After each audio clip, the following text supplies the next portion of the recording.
Hello ladies and gentlemen, welcome back to Uncle Matt's Cookery Lessons. In this video I'm going to be seeing whether dry brining a beautiful rib of beef steak like that, whether it works. Let's see, shall we?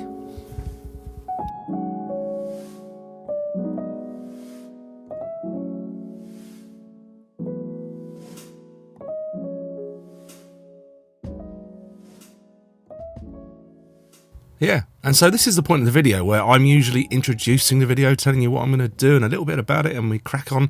And for some reason, I lost the ability to talk properly, so I was waffling away about God knows what, so I thought I would just leave that there. Look at that beautiful bit of beef. Anyway, yes, we're going to get on with this, and I think you're going to really like this video. So just look at that beautiful bit. That is one rib cut from the forerib of beef, and it is gorgeous. This is the dry brining, so that I'm using some sea salt there, a sort of medium, like not completely fine, but not coarse. Kosher salt would be perfect for this, and a generous salting all over. Now, I'm not putting the amount I'm using, I'm just as much as I want. The contact time is 36 hours, so we're not completely curing this, we're just dry brining it. So you can be really generous. If you're going over 36 hours, which I did, you know, you might want to cut down a little bit, but just really generous all the way over on the fat cap, rub it all in onto a rack over a tray into my fridge, and we'll see that in 36 hours.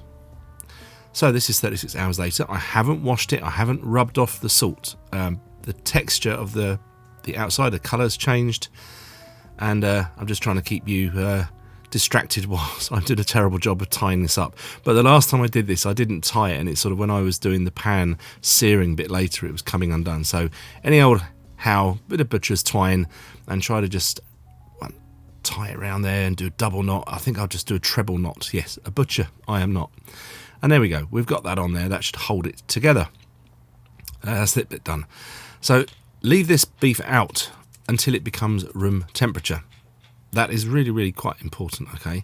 And now I'm finishing the seasoning with lots of freshly ground black pepper. I love that stuff. So as much of that as you want.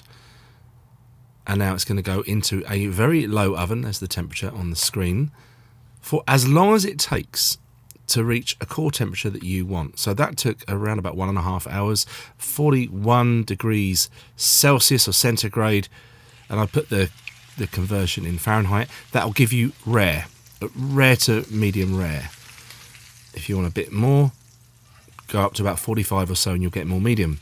So this is about 2 minutes that's had on a high heat to get a really good crust, and that dry curing really helps with that. It's really gorgeous crust on it, in with lots of unsalted butter. Obviously I'm not using salt at this stage anymore, and baste the vegetables there. The herbs and the garlic will transfer their flavour into the fat, and when you baste, look at it, when you baste that over there, the fat then transfers that flavour into the meat. It does actually work. It's not just to look good, but my God, it does look good, doesn't it? So about 5 minutes in total, that's all that was. Really good crust on it all over. Put the flavours on there, put those amarats on there, and a little bit of the fat, but I don't want all of it in there because there's going to be some resting juice, and I want the resting juice to go in my sauce. And I don't want the sauce to be too greasy because I'm putting a bit more butter in. So I just cleaned the pan a little bit, but I didn't get rid of that fond. That fond is where all the flavour is.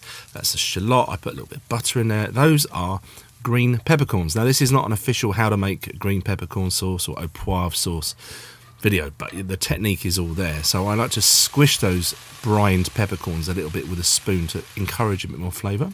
That is brandy. I think you need brandy. Burn that off if you like, otherwise you can just leave it cooking until it is reduced and the alcohol would have evaporated anyway. In with some red wine, say a classic au poivre sauce, it would just been brandy and cream, so this is different to that. Now I'm just reducing that red wine until it becomes sort of syrupy, like so, and in with some chicken stock or beef stock or veal stock or vegetable stock, but I think the stock is important.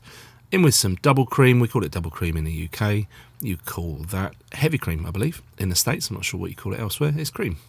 And you can see I left the thermometer in there, so you can see the core temperature has risen to 55 degrees. I put the conversion there. And that now, because it carried on cooking, is for me, is going to be that sort of perfect medium rare, hopefully that medium rare finish. Right, let's taste it. Bit of salt and pepper. Yes, a little bit more butter to make it a little bit more better.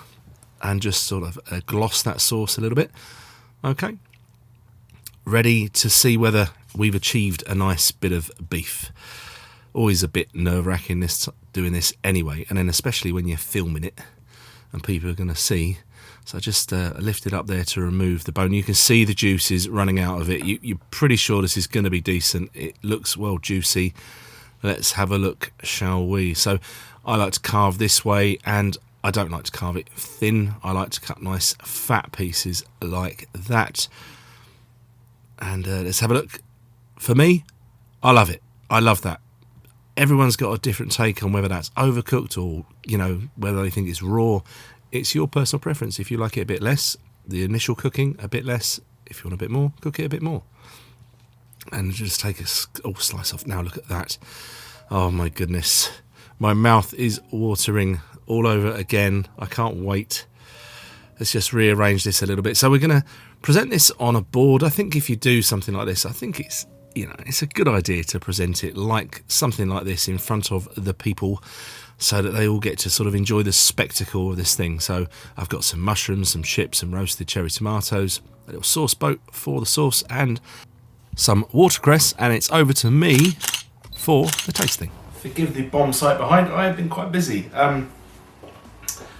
How is this steak? That's what we're here for. Does the dry brine make a difference? So let's just go in without anything else.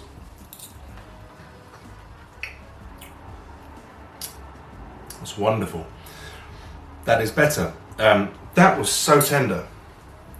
No, I don't mind chewing. But that's so soft. That is butter-like. Absolutely a stunning.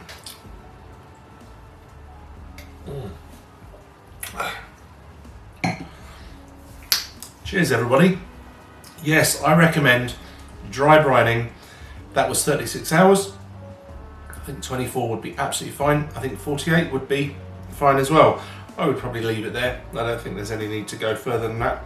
But yeah, seasoned all the way through. That salt has penetrated. That's wonderful. So thank you very much for watching.